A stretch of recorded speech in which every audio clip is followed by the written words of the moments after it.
इस trade shift की वजह क्या है? सो बेसिकली साउथ अमेरिका में जो नियर बाई टाइटनेस होने से सोयाबीन ऑयल बहुत ज़्यादा प्रीमियम पे हो गया था। हम्म। करीब करीब $1200 के ऊपर नियर बाई का तेल हो गया था। जुलाई शिपमेंट, अगस्त शिपमेंट, सितंबर ऑयल 1180 के आसपास हो गया था। हम्म। इसी ड्यूरेशन में चाइना में ये देखा गया कि थोड़ा सा ऑयल ग्लट हो रहा है, थोड़ा सोया ऑयल एक्सेस हो रहा था। हम्म। इसीलिए वहाँ पे जो ऑपरेटर्स हैं, जो क्रशर्स हैं, उनको ये दिखा अपॉर्चुनिटी, और यहाँ मल्टीनेशनल्स ने ये ट्रेड किया करीब करीब 1.5 लाख टन। हम्म। ये 15,000 टन के साइज के वेसल्स में ये ट्रेड हुआ है। इसमें कुछ एफओबी, कुछ सीएंडएफ भी ट्रेड हुआ है। अच्छा। और मेजरली ईस्ट इंडिया की तरफ आएगा क्योंकि फ्रेट वहाँ पे ज़्यादा इजी है। ये अगस्त शिपमेंट, सितंबर shipment, October and even partially early November shipment तक के ट्रेड्स हुए हैं। अच्छा, और मोस्टली ये कार्गो हल्दिया तरफ ज़्यादा ट्रेड हुआ है। तो मतलब आप ये कह रहे हैं कि साउथ अमेरिका में दाम बढ़ गए थे, राइट?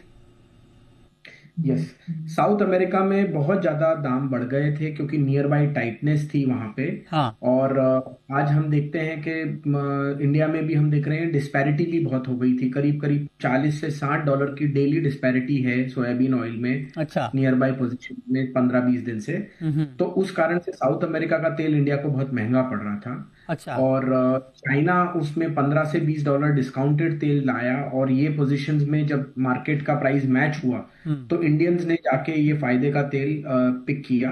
हम्म। ये सिचुएशन। तो मतलब आमतौर पे हम चीन से बिल्कुल नहीं खरीदते हैं सोया तेल, या खरीदते हैं पहले भी? नहीं, ये बहुत ही रेयर सिचुएशन बनी है। हाँ। बट देखने की बात यही है हाँ। कि ये हमने 2 साल से 3 साल पहले ये देखा था कि हम्म। इजिप्ट में खाली हुआ इंपोर्टेड ऑयल वापस से री एक्सपोर्ट हुआ था। टर्की से आया था, स्पेन से आया था, अच्छा। लास्ट ईयर कोरिया से आया था।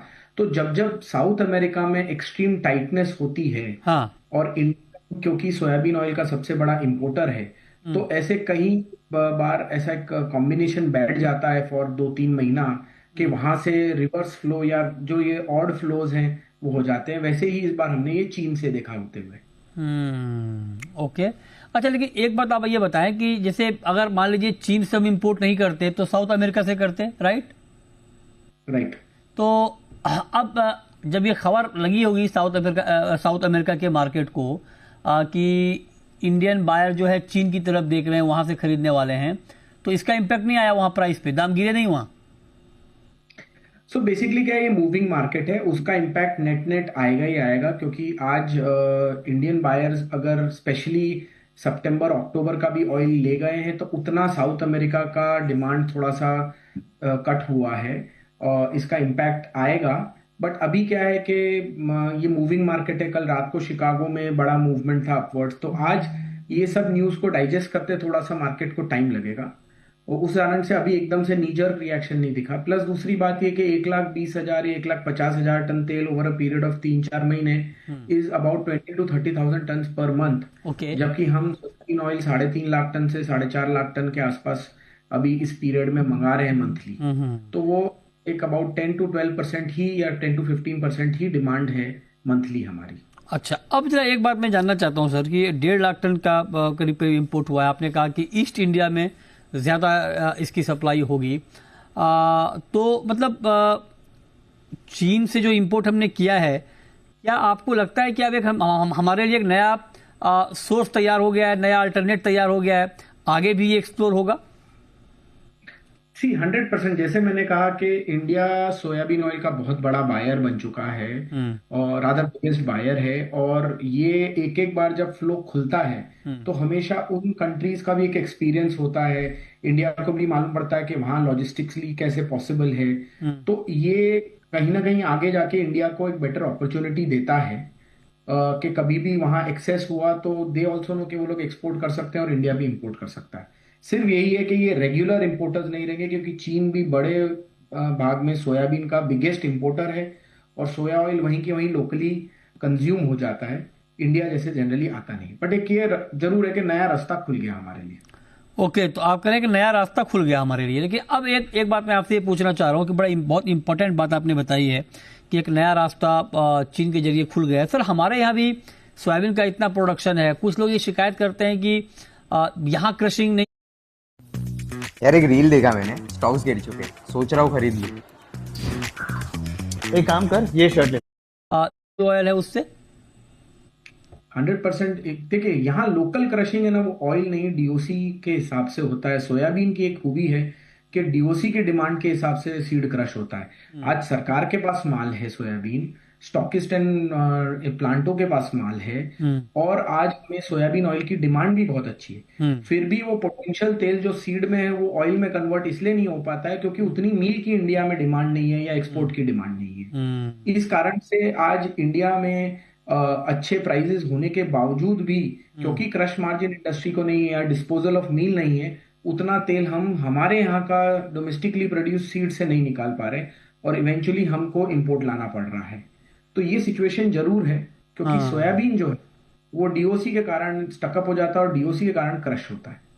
अच्छा, एक बात मैं आपसे और पूछना चाह रहा हूँ। आप कह रहे हैं कि चूंकि डीओसी की वजह से यहाँ क्रशिंग होती है तो उसका इम्पैक्ट हम देखते हैं, लेकिन अब 1.5 लाख टन जो हमने चीन से खरीद लिया, जो हमें साउथ अमेरिका से खरीदना था, तो अब साउथ अमेरिका उस तेल का क्या करेगा? बेच पाएगा कहीं, या उसका क्या होगा उस तेल का? सी नियर बाय में तो साउथ अमेरिका ने भाव बढ़ाए इसलिए थे क्योंकि उनके पास तेल नहीं था, वो लोग टाइट थे, तो बहुत इम्पैक्ट नहीं होगा। हम्म आगे जाके जरूर ओएनडी पीरियड में उनके लिए ये समझिए कि एक अबाउट 50 से 70 हजार टन की डिमांड रिडक्शन हुई है, तो हम्म उसका उनकी एसएनडी पे थोड़ा सा इम्पैक्ट होगा। हम्म बट अगेन, जैसे मैंने कहा कि मंथली इंडिया 3.5 से 5.5 लाख टन तेल इंपोर्ट करता है, तो 25 हजार टन अगर हम उनसे कम लेंगे हम्म तो उतना बड़ा इम्पैक्ट उनको नहीं आएगा। बट उनकी एसएनडी में से 50 से 70 हजार टन की डिमांड चली गई, वो उनको दिखने लगेगा। ओके, एक लास्ट क्वेश्चन नीरज जी आपका, आपसे। अभी फेस्टिव सीजन शुरू होने वाला है, प्राइस काफी बढ़े हैं डबल ऑयल के हाल के दिनों में। क्या दाम ऊपर ही रहेंगे या कुछ नरमी के संकेत आपको दिख रहे हैं? सी देखिए, इंपोर्टेड ऑयल में पर्टिकुलरली सोयाबीन ऑयल में तो इंडिया इतना क्रिएटिव हो रहा है, इंपोर्टर्स इतना अच्छा काम कर रहे हैं, ट्रेड एंड इंडस्ट्री, कि वो दुनिया में हर जगह तपास रहे हैं कि कहाँ से उनको सस्ता तेल मिलता है ताकि वो अपने कंज्यूमर को दे सके सस्ता तेल। हम्म तो ये चीज तो है, बट आज सामने मेन सप्लायर साउथ अमेरिका है, वहां सिचुएशन टाइट है, और आज ऑलरेडी जैसे मैंने कहा $40 से $50 की डिस्पैरिटी है। तो प्राइजेस सोयाबीन ऑयल की अगर मैं बात करूं तो स्लाइटली बेटर ही रह सकते हैं, क्योंकि हमें अल्टीमेटली ये डिस्पैरिटी कवर करनी पड़ेगी।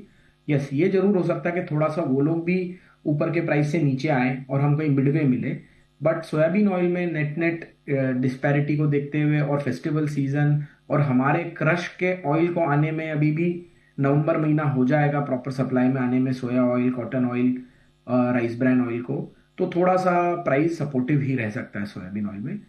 पाम में जरूर देखने का रहेगा कि ओवरऑल हाँ। सिचुएशन कैसा रहता है। पाम जरूर हमें एक